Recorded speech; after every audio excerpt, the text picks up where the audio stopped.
네, 안녕하세요, 여러분. 안녕하세요.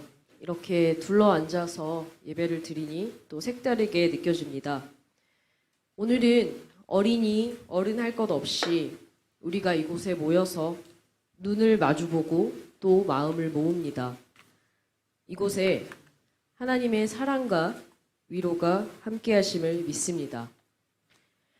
오늘 말씀은 매우 유명한 예수님의 비유입니다. 빛과 소금 비유이죠. 예수님은 이 빛과 소금 비유를 제자들에게 들려주고 계십니다. 첫 번째로 등장하는 것은 소금입니다. 원래는 어린이에게 물어보려고 했는데요. 오늘 피치 못할 사정으로 어린이가 없으므로 푸른이에게 물어보겠습니다. 자, 우리 시우에게 물어볼까요? 시우는 소금이 혹시 무엇인지 알고 있나요? 소금이 무엇인가요? 한번 시우의 말로 표현해서 알려주시겠어요?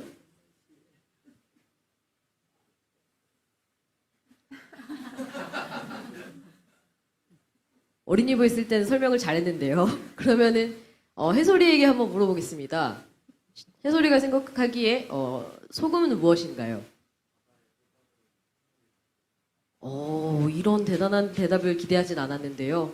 해솔이가 생각하기에 소금은 바다의 또 다른 선물이라고 생각한다고 합니다. 저는 짠 거 이런 걸 기대했었는데 네, 맞습니다. 바다의 선물 소금은 바로 짠맛이 나는 조미료입니다. 소금은 음식을 맛있게 만들어주는 힘을 가지고 있습니다. 이번에는 우리 어수남 선생님께 여쭤볼까요? 좋아하는 음식이 어떻게 드십니까? 콩나물이요. 콩나물을 그냥 드시는 걸 좋아하시나요? 아니면 데쳐서 드시는 걸 좋아하시나요? 네, 빨갛게 무친 걸 좋아하십니다. 당연히 소금이 들어가겠죠. 한 분께만 더 여쭤볼게요. 우리 김은미 장로님께서는 어떤 음식 좋아하십니까? 된장찌개요. 당연히 소금이 들어가야 합니다. 이렇게 말씀해 주신 음식에 소금이 들어가지 않으면 음식이 맛있어지지 않습니다. 그런데 소금이 하는 일이 한 가지 더 있습니다. 바로 음식을 썩지 않게 한다는 것입니다. 냉장고가 없을 때는 재료가 상하지 않도록 소금을 뿌려서 절이곤 했습니다. 그러면 음식이 상하지 않지요. 우리가 자주 먹는 김치도 소금 덕분에 상하지 않습니다. 예수님은 여러분이 바로 이 소금입니다 하고 말씀하셨습니다. 그러면 우리가 소금이라는 건 무슨 뜻일까요? 혹시 해솔이가 짠맛이 날까요? 그것은 아니겠죠. 아까 말한 것처럼 소금은 아주 중요한 역할을 합니다. 음식의 맛을 내고 또 음식을 상하지 않게 해줍니다. 예수님이 너희가 세상의 소금이다 라고 말씀하신 것은 우리가 소금처럼 세상에서 중요한 역할을 해야 함을 말씀하신 것이지요. 그렇다면 이번에는 빛을 이야기해 보겠습니다. 우리가 아는 빛을 한번 다 이야기해 볼까요? 김정현 전사님 혹시 생각나는 빛이 있으신가요? 밝은 것. 속도가 빨라요. 이런 것을 기대한 것은 아니었지만, 네. 그리고 유영상 전사님께도 여쭤보겠습니다. 빛이 나는 것이 무엇이 있을까요? 핸드폰 플래시요. 네, 기계의 힘을 빌린 빛을, 네, 맞습니다. 핸드폰 플래시도 빛이 나지요. 햇볕도 빛이 나고, 또 전구도 빛이 나고, 타오른 촛불에서도 빛이 납니다. 그리고 여러분의 얼굴에서도 빛이 납니다. 빛은 어두운 곳을 밝게 비춰줍니다. 깜깜한 밤은 무섭지요. 저는 초등학교 5학년 때까지 혼자 자는 것을 무서워했습니다. 아무것도 보이지 않으면 자꾸만 무서운 마음이 듭니다. 그런데 빛을 비추면 어둠이 자신의 힘을 잃습니다. 빛이 있기 때문에 우리는 깜깜한 길을 걸어갈 수 있고 밤에도 무섭지 않을 수 있습니다. 그런데 예수님께서 너희는 세상의 빛이다 라고 말씀하셨습니다. 깜깜한 곳을 비춰주는 두려움을 사라지게 도와주는 빛처럼 우리가 살아야 한다는 말씀입니다.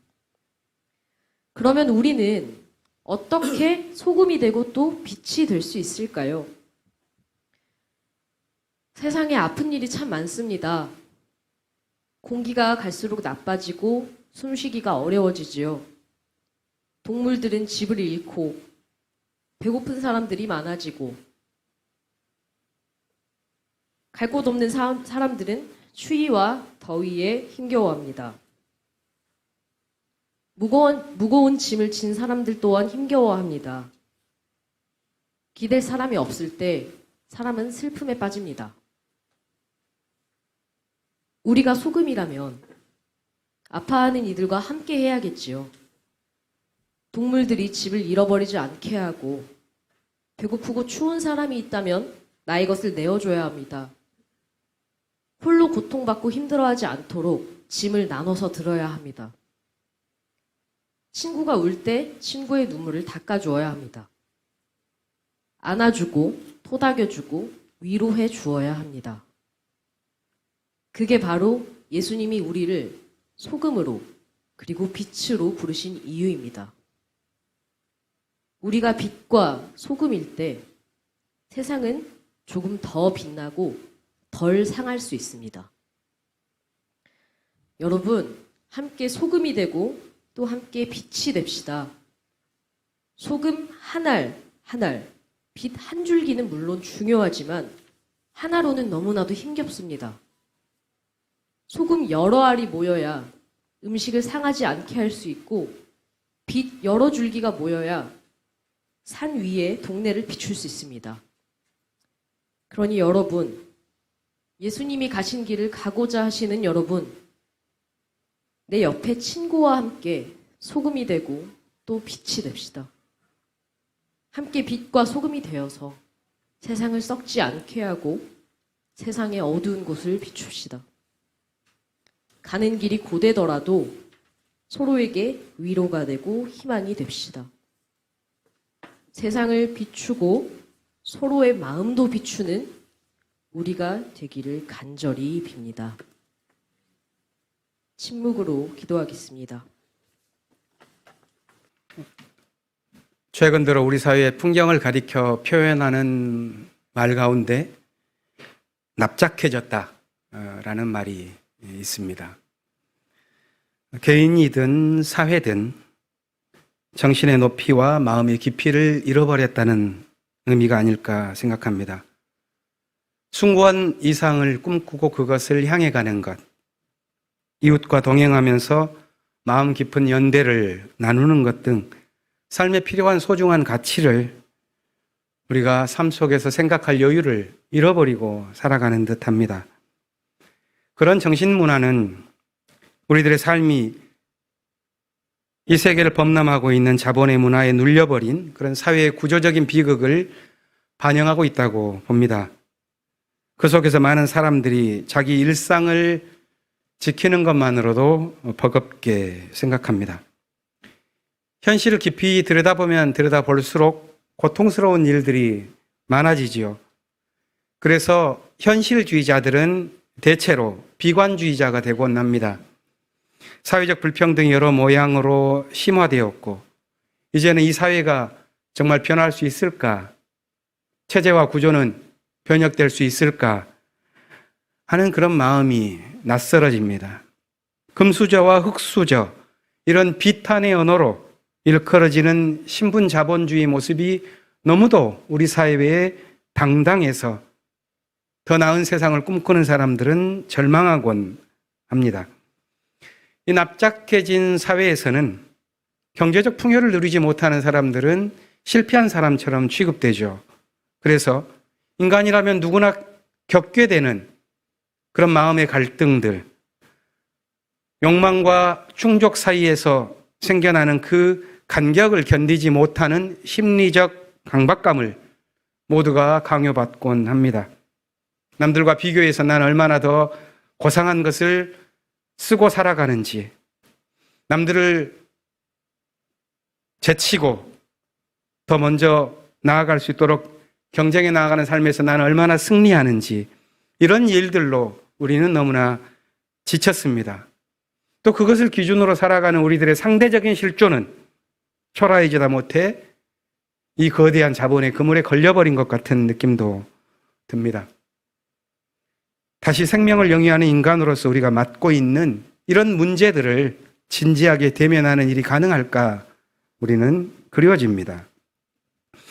오늘 복음서 본문에 나오는 예수의 말씀이 낯설게 느껴지지요. 너희는 세상의 소금이다. 빛이다. 이 말씀을 화두로 삼고 서성이다가 지난 월요일에는 서울로의 목회자 수련회가 있어서 참석했습니다. 속초에서 가졌는데요. 이튿날 화요일 아침 새벽 바다 위로 떠오르는 아침 해를 한참 보면서 많은 생각을 했습니다. 평소에는 새벽 미명의 수평선 너머로 떠오르는 해가 언제 올까 기다리면서 그 시간의 경계선에서 해가 떠오르며 비추어지는 그런 황홀함을 느끼는 데 주목했다면 이번에는 한참 해가 떠오르고 난 이후에 도대체 이 세상 속에서 어떤 일이 벌어지는지를 오랫동안 관찰을 했더니 재미있는 것을 몇 가지 발견하게 되었습니다. 해가 떠오르고 나면 그 황홀함이 씻겨질 때쯤에 나타나는 첫 번째 현상이 있습니다. 그것은 해가 우리를 향하여 바다의 수면 위로 밝은 길을 만들어주는 것입니다. 자신에게는 길이 없다고 생각하는 사람들, 그래서 바다를 찾은 모든 사람들을 마치 격려하기라도 하듯이 해는 그가 어디에서 해를 쳐다보고 있든지 바로 그 앞으로 길을 서로 다르게 내어줍니다. 위태로운 파도를 모두 빛의 알갱이로 만든 다음에 길을 내고 태양은 자신이 떠오르는 만큼 그 길 위를 달려서 우리에게 다가옵니다. 낮은 곳에 있는 사람에게는 그 각도가 낮기 때문에 해는 훨씬 빠르게 다가오죠. 그렇게 자기 앞에 해가 거의 다다라서 가슴에 안길 즈음에는 그 빛나던 그 길이 없어지지 않고 놀랍게도 그 길이 통째로 빛나는 것을 우리가 볼 수 있습니다. 그렇게 길이 통째로 빛나면 그 길만이 아니라 세상이 온통 함께 빛나게 되죠. 그래서 이제 아침이 되었구나, 온 세계가 빛이구나, 이런 생각으로 잠시 눈을 돌려서 주변을 둘러보면 태양빛에 젖은 눈에는 우리를 둘러싼 세계가 모두 캄캄해 보입니다. 눈을 감고 있다가 뜨면 다시 세계가 온전해지고 우리는 삶을 시작하게 되죠. 이런 경험을 하면서 빛이라는 것이 모두에게 얼마나 절대적인 기준을 주고 믿음을 주는가 하는 것을 느끼는 한편, 또 한편에서는 그것이 또한 우리에게 얼마나 위태로운가 하는 것을 생각하게 되었습니다. 오늘 본문에서 예수께서는 이렇게 말씀하시죠. 너희는 세상의 빛이다.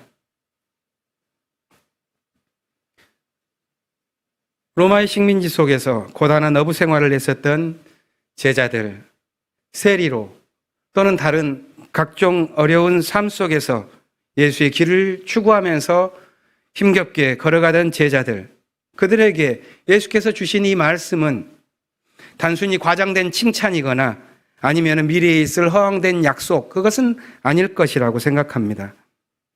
우리 시대보다도 어쩌면 더 큰 위기를 겪고 있었을 것인데 당시의 사람들, 좌표를 잃고 삶이 더욱 납작해져 버린 그들에게 품고 일어서야만 할 그 무엇이 있다는 것을 일러주기 위해서 바로 너희는 세상의 빛이다, 이렇게 말씀하셨을 것 같습니다. 제자들은 스승에게서 가르침을 얻게 되죠. 예수께서 말씀하셨습니다. 너희 빛을 사람에게 비추어서 그들이 너희의 착한 행실을 보고 하늘에 계신 너희 아버지께 영광을 돌리게 해라. 예수에게서 빛을 경험했었던 제자들, 그들은 이제 자신들이 스스로의 착한 행실로 빛된 삶을 살아야만 할 과제를 안게 되었습니다. 그런데 이 착한 행실이라는 이 명령은 참으로 위험한 것이기도 합니다. 스스로가 착한 행위라고 여기는 것에서 인간은 자주 넘어지고 모든 위선과 탈선이 비롯됩니다. 한 시인은 이렇게 말하죠. 인간의 도리를 말하면서 정의를 외면하는 것, 그것은 위선이다. 정의를 세운다면서 인간의 도리를 모르는 것, 그건 탈선이다. 삶이 납작해진 세계에서는 인간의 도리도 정의로운 관계도 함께 지켜내기가 참 힘듭니다. 그 세계에서 인간의 길은 매우 위태롭지요. 그때에 들리는 이 예수의 말씀, 너희는 빛이다. 이 말씀은 길을 걷는 모든 이들에게 좌표가 됩니다. 먼저 자기 마음속에 길을 내도록 이끌고 있기 때문입니다. 하나님의 말씀을 품은 그 길이 마음에 먼저 나지 않으면 우리가 힘들어서 하는 이 세상에서의 모든 수고로움도 부질없는 것이 되기 쉽습니다. 인간의 길이 하늘에 있다고 믿은 사람들이 있습니다. 그들은 인류의 차축 시대에 가장 먼저 등장한 예언자들입니다. 이들은 자신의 긍지를 하나님의 뜻을 이루는 것에서 찾았습니다. 함석헌의 말로 풀어본다면 사는 길이 발끝에 있지 않고 저 먼 앞에 있다. 땅이 아니고 하늘에 있다. 지금 있는 것에 있지 않고 장차 올 것에 있다. 되는 것에 있지 않고 이치에 있다. 힘에 있지 않고 정신에 있다. 이렇게 믿는 사람들이었습니다. 오늘날 납작해진 우리 세계에서는 이런 생각은 매력을 잃었죠.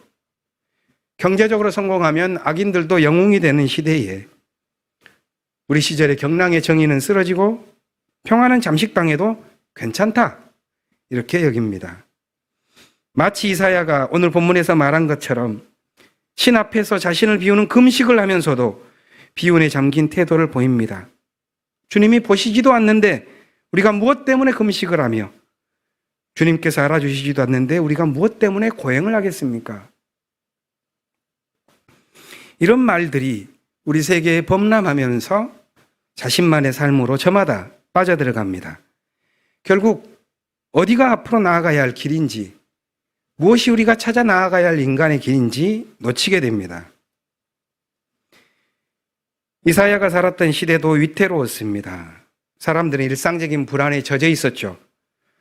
오래전부터 남북으로 갈라진 나라는 서로 원한과 증오로 물들었고 각자가 외세와 군사동맹을 맺고서 형제를 침공하는 차멸의 길을 걷고 있었습니다.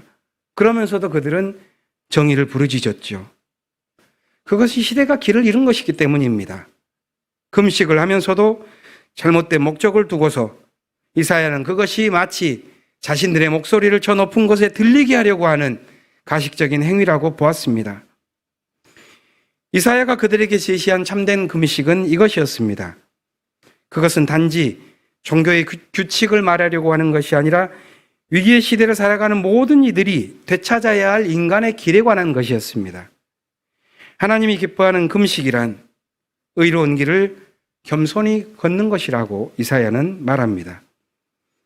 내가 기뻐하는 금식은 부당한 결박을 풀어주는 것, 멍에의 줄을 끌어주는 것, 압제받는 사람을 놓아주는 것, 모든 멍에를 꺾어버리는 것, 바로 이런 것들이 아니냐. 또한 굶주린 사람에게 너의 먹거리를 나누어 주는 것, 떠도는 사람, 불쌍한 사람을 집에 맞아들이는 것이 아니겠느냐. 헐벗은 사람을 보았을 때 그들에게 옷을 입혀주는 것, 너의 곤륙을 피하여 숨지 않는 것이 아니겠느냐. 이사야는 그것이 인간의 길이라고 생각했습니다. 위태로운 파도를 넘고 시련의 언덕을 오를 때에도 절대적 긍지를 갖고 살아가야 할 운명적인 과제가 인간에게 있다는 것을 외면하지 말라고 독려하는 것입니다. 거기에는 하나님에게 기초를 둔 태산과 같은 믿음이 있습니다. 예언자들은 그 길로 우리를 초대합니다. 고린도 교회에 쓴 바울의 편지에도 그런 마음이 잘 담겨 있죠. 본문 1절을 보면 그가 고린도 교회에 전하고자 했었던 것은 하나님의 비밀, 이렇게 말을 표현합니다. 원문에 가깝게 표현하면 하나님의 증거라고 하겠습니다. 고린도 사람들 역시도 하나님의 증거를 자기의 삶 속에서 드러내고 싶었겠죠. 하지만 고린도라고 하면 당시의 사람들에겐 남봉꾼으로 알려진 혼탁한 도시였습니다. 그 문화 속에서 하나님의 증거를 증거하기란 쉽지 않았을 것입니다. 그들에게 바울은 이렇게 말합니다. 형제자매 여러분, 내가 여러분에게로 가서 하나님의 비밀을 전할 때 훌륭한 말이나 지혜로 전하지 않았습니다. 나는 여러분 가운데서 예수 그리스도, 곧 십자가에 달리신 그분밖에는 아무것도 알지 않기로 작정했습니다. 바울은 그 세계 속에서 드러날 수 있는 하나님의 증거란 수세기 전 그 도시를 둘러싸고 벌어진 펠로폰네소스 전쟁 영웅, 그들을 통해서 나타난 것도 아니고 에게로 이어지는 그 항구 도시를 장악한 거대 상인들의 풍요를 통해서 나타나는 것도 아니라 저 십자가에 달려서 부들부들 떤 그리스도를 통해서 나타난다고 말합니다. 그 혼탁한 도시 고린도를 가리켜서 사람들은 비난했을 때 바로 그곳에서 십자가에 달린 사람이라는 것은 뭘 의미할 수 있었을까요? 오늘 우리에게는 십자가의 의미는 많은 상징들로 채워져 있습니다. 그 가운데 두 개를 말하자면 첫 번째로 십자가는 냉혹한 현실을 있는 그대로 증언해 주지요. 악에 맞아 죽은 현실의 참혹을 십자가는 상징합니다. 하지만 예수의 십자가는 그것이 끝이 아니라는 것을 우리에게 알려주었습니다. 부활이 있기 때문입니다. 따라서 십자가는 사람들에게 다른 방식의 삶, 다른 방향을 향한 인간의 길을 제시해 줍니다. 낮아짐으로써 세상의 진실을 증언하는 것입니다. 겸손히 자기 십자가를 메고 가는 길에 평화로 나아가는 길이 있다는 것을 십자가는 말해줍니다. 난삽한 시대에는 하지만 이 십자가의 길, 참된 인간이 잘 드러나지 않습니다. 왜냐하면 사회는 알려지지 않으면 마치 존재하지 않는 것처럼 생각하고 드러나지 않으면 위대하지 않다고 평가하기 쉽기 때문입니다. 그래서 사람들은 저마다 자신을 꾸미는 일에 능한 광대가 되기를 원합니다. 하지만 진실한 삶이란 대체로 고요한 곳에서 빚어집니다. 누가 알아주지 않아도 자연은 계절을 따라서 꽃을 피워내듯이 누가 보아주지 않아도 묵묵히 일하는 사람들이 있기 때문에 이 세상이 지탱됩니다. 바울은 그런 삶의 진실을 어떻게 전해야 했을까요? 본문에서 바울은 이렇게 말합니다. 나의 말은 지혜에서 나온 그럴듯한 말로 한 것이 아니라 성령의 능력이 나타낸 증거로 한 것입니다. 그것은 여러분의 믿음이 사람의 지혜에 바탕을 두지 않고 하나님의 능력에 바탕을 두게 하려는 것입니다. 저는 바울의 이 말이 그 옛날 이사야가 가진 꿈을 잇고 있고 참된 길을 가르쳐준 예수의 믿음을 잇고 있다고 생각합니다. 우리 현실은 중첩된 위기를 보여주고 있죠. 앞으로 우리는 어떤 삶을 살아가게 될까요? 너희는 세상의 빛이다. 이 말씀이 우리를 이끌어 줄 수 있을까요? 바울이 고린도 교회를 위해서 전해준 말씀을 읽으면서 오늘의 묵상을 마치겠습니다. 우리는 세상의 영을 받은 것이 아니라 하나님에게서 오신 영을 받았습니다. 그것은 하나님께서 우리에게 은혜로 주신 선물들을 우리가 깨달아 알게 하시려는 것입니다. 잠시 침묵으로 기도하겠습니다.